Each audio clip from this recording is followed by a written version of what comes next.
we have so much of the discourse that's dominated by emotional thinking, that's dominated by the most unstable, the most virtue signal, the most, ridiculous, performative empathy possible, and that's defining a huge political voice in the country. This has become a tremendous detriment to everyone.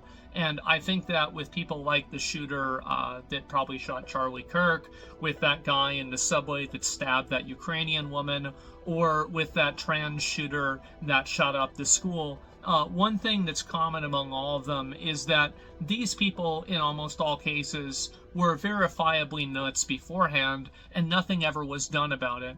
And until we can stomach the idea of solving problems like that before they happen, we're going to keep having problems.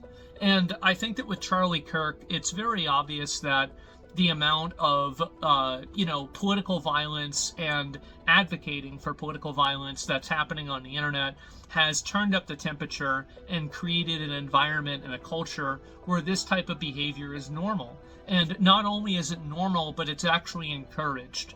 And the problem is that now people are acting on it. And you're starting to see this happen, and I think it's going to continue getting worse. I don't think Charlie Kirk is going to be the last one, but I think that we will look at Charlie Kirk's death and see it as a turning point in this topic. And what I'm really trying to get at here with this entire point is that right now we are at a extremely pivotal moment.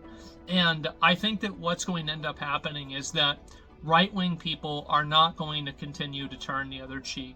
They're not going to continue to just, this is just a crazy left-wing radical. I think you're probably going to see right-wing people doing the same thing to left-wing people.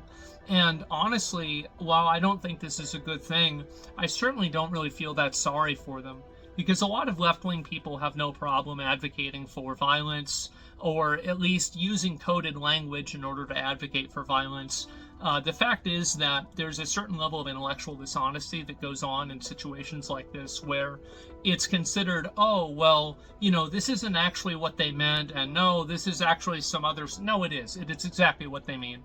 They're trying to advocate for killing people that they disagree with. That's what's happening, and there's no talking around it. And to the extent that you try to, you're insulting the intelligence of anyone that you're speaking to.